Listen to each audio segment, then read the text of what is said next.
Why is it important to talk to young people about sex and pleasure?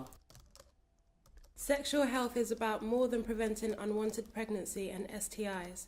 It is about the right to have safe and enjoyable sexual experiences. I see talking about pleasure as a very natural extension of talking about sex generally, because why do people have sex? They have sex because either it feels really good or they want to have a baby. I think sexual education, we shouldn't just talk about sex and what's going to happen and doing it when you're ready. We need to inform young people about STIs, the dangers, the complication, what do you do after, how do you know who's the right one, and especially when you're talking about pleasure, we should add it because it all factors into what happens in sex. In this country we have contradictory views on young people. We either protect them so much and we patronise them, or we treat them as feral youths. We've got to treat them as human beings and see them in their broadest perspective. And I think to acknowledge that young people have sexual feelings and are sexual beings is challenging. That's challenging for all of us. More people have sex than vote, more people have sex than drive, we have sex way more often as a society than we recycle, but we have lots of passionate campaigns that speak about these issues. We don't have as many passionate campaigns about sex. And we need to just start by having really simple conversations that will open up the possibility to speak about sex and sexual pleasure. To bridge the gap between what young people learn at school and what happens in their own lives. I think we can't talk about sex without talking about pleasure, about desire, and that in itself, if suddenly in school, in sex education, teachers or sex educators talk to young people about pleasure and desire, that would straight away change the context of what they expect sex education to be about in schools. So it's very scientific in schools. It's not, and I think it needs to be more realistic, I guess. No one thinks about it, or all the biological stuff, do they? They're thinking about the pleasure side of it. So that really does need to be incorporated into the education, so that people, when they start having sex, they realise, oh yeah, this is what I've learned. This is what I'm prepared for this. I'm ready for this. And this feels good. Understanding pleasure is an essential part of safeguarding young people and understanding consent. How can you say no if you don't know how to say yes? In order to talk about what people enjoy, you have to have a conversation about what they don't want to happen to them. It really shocked me as a child protection social worker that we very much sort of pathologise sex and sex education and sexual health, that we never talked about what are the motivations of people having sex. They're two parts of the same thing, talking about pleasure and also talking about welfare, because I'm always reminded of working with young children who didn't have the language to talk about what was happening to them when they were being subjected to sexual violence. If you're talking about sex as something unpleasurable, then you're into the realms of sexual exploitation, sexual abuse. You're into, if sex isn't pleasurable, why are they doing it? Are they being coerced into doing it? Are they being sort of forced into doing something that they don't want to do? So in terms of actually safeguarding young people, pleasure is really actually quite important, because to say actually sex is something that should be consensual, it should be something that is pleasurable, it should be something that you determine that you want to do, and you should do it, safely and responsibly, is a much better message, I think, to give out to young people than to say, just, don't do it, or, if you do, actually, well, it's going to be probably a bit crap. But what we'll do is we'll give you some condoms if you can get to the clinic, but actually we're not actually going to discuss anything else other than, don't get yourself pregnant, don't get yourself an STI. It's your job. A friend of mine who's a youth worker, he's a he, said, I can't talk to young people about sex because I feel like a pervert. Well, actually, that's your job. If they're that embarrassed, then they're probably doing the wrong job for a start. I run a clinic for under 19s. Young people are always going to have sex, and my job is about ensuring that they have sex in a healthy way. So in my real life, if you imagine during my normal day-to-day work. I run a clinic for under 19s, many of whom will come and see me because of sexual health issues, reproductive health issues, concerns about HIV. They might be living with HIV, they might want contraception, for example.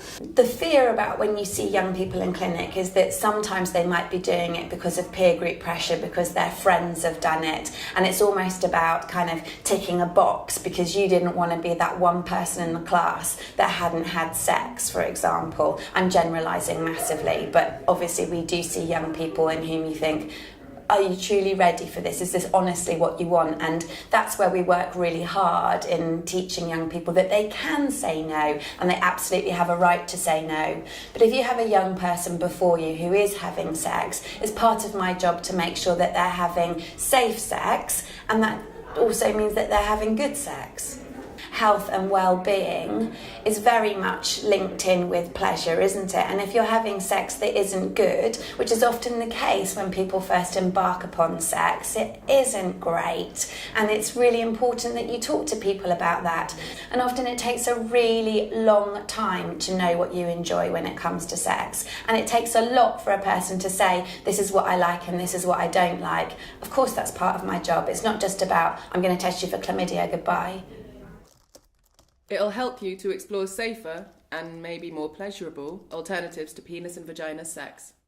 We could probably address some of these things we're so concerned about better by talking about pleasure and what people find pleasurable. So if you think about it, if you go in with like, oh, people are going to have penis and vagina sex, it might lead to teen pregnancy, it might lead to STIs, you know, then you're kind of constructing a kind of normal sex, which is penis and vagina. Whereas if you go in like with what's the whole sexual menu, what are all the different things that people can do, you might find that, you know, there's less pressure to then have the riskier, you know, from a health perspective kind of sex anyway. It helps us to make sure we include all people of genders and sexualities. If you don't talk about it, what you get is you get a very one-sided view of sex being a penis and a vagina. You don't talk about a clitoris, you don't talk about female pleasure.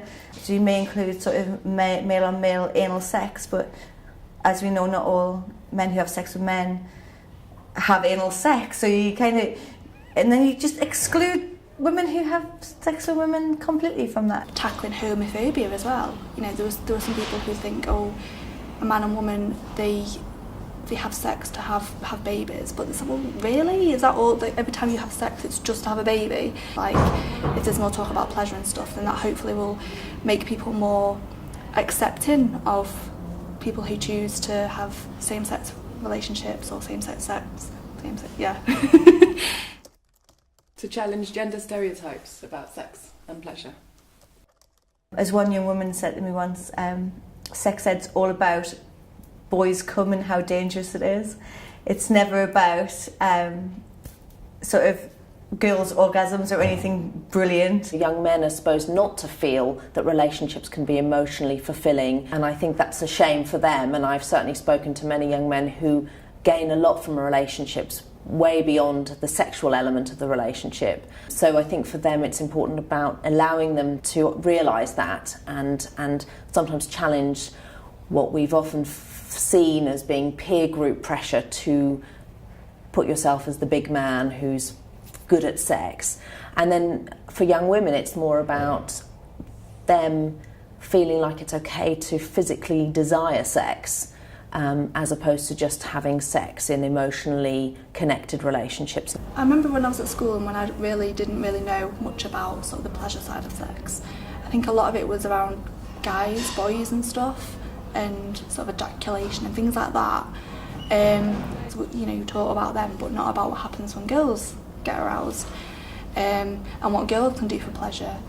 I remember thinking that girls sort of got pleasure just from sort of penetrative sex and things like that, and I think a lot of boys thought that as well, but obviously that isn't always the case. You know, there's, I think, only a few girls that can kind of get a real, you know, like climax from that. So yeah, some more stuff talking about that, and just some more people talk about it, the more okay it will feel. It will be more realistic than porn. The messages that you get from the media and pornography aren't necessarily always about pleasure, quite often about performance, but sex in the media and sex in pornography is very choreographed. It's not it's not reality, is it? You don't knee your partner in the head by accident or fall off the bed or your leg goes into cramp or you don't burst out in a fit of laughter. You don't have that interaction necessarily, and I think it gives unrealistic expectations of what sex should be like. Heterosexual pornography is very goal oriented in terms of the man coming pretty much everywhere, but the man coming, and that's not necessarily what sex is like in real life. So it's a much more of I would hope a two-way experience.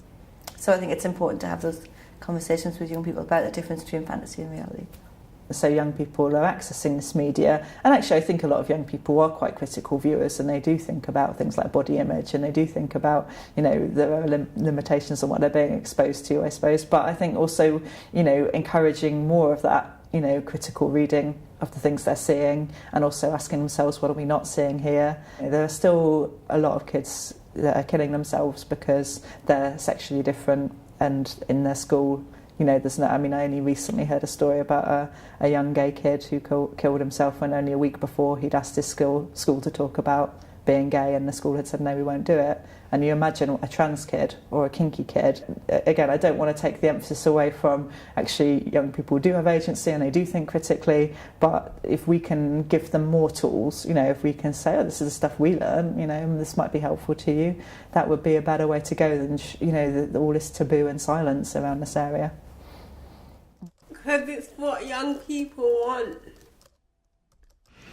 These signs, they are for sex positive, and basically there was a campaign where we were thinking of sex in a more positive light because it's viewed as quite negative, and we wanted people to be positive about it, talk openly and not be embarrassed about it all. Sex is viewed as a taboo sometimes, and people don't want to talk about it because they think, oh, it's sex, and they think, oh, it's rude, or it's not really a good time to talk about it. So we want people to be more open about it and share their views. So when people are doing that, you also learn new things, information, and you can get help if you have any problems or questions about it. Young people these days, they are promoted as being promiscuous, not being careful, and that's what the sex positive campaign's all about, really. I think it means being more open and more positive and really being healthy and staying safe. When I worked in sexual health, you'd be booked and asked to do something on a particular topic. We'd find that the things that we were asked to deliver the topics wasn't what the young people wanted to know about. And largely we'd be able to whip out some pens and paper and just kind of, have a nice group discussion about other stuff. Largely to do with pleasure, or to do with taboo subjects, things that people thought were deviant sexual practices. Suddenly there was a space that you could ask those questions and somebody wasn't going to change the subject, somebody was going to engage with those topics. To help young people make the right decisions. You talk about puberty, you talk about sex, the biological side of it, and then the rest you're left to figure out on your own. And sometimes I think you do make bad choices because of that as well. I know that I did when I was younger. You need to kind of learn about it before you're ready to have sex, I suppose, so that you can make informed decisions and you know what's pleasurable for you and when to say yes and no to sex and different types of sex. I am a believer in making good decisions. Do I think we're rational in sexual situations at all times? No. But if we've never given it any thought ahead of time and we haven't given kids an opportunity to imagine, I'm in this situation, here's how I feel, what might I do? What might my choices be? It's hard to know what your choices are in the moment if you haven't given any thought to what they might be in some other kind of safer space. Because no one else will. When I first started hearing about sex and pleasure, you got the side from school where it was all very biological based and mainly around puberty, and then I was hearing things in the playground and on TV and stuff about all the pleasure side of it, and I found that quite confusing because it was like you didn't really know what was true, and it was the sort of thing where you didn't feel comfortable. I felt embarrassed by it, and also even in front of my friends I didn't want to say, oh, I don't know what that is, because you feel a bit like, oh, well, they know what it is, you know. So ultimately, like, I ended up going online and things and reading around it and stuff and educated myself, really, I guess. And I probably did read things which weren't very accurate. So I think it is important that students and school children have a place to go that they can find good information about all this sort of thing.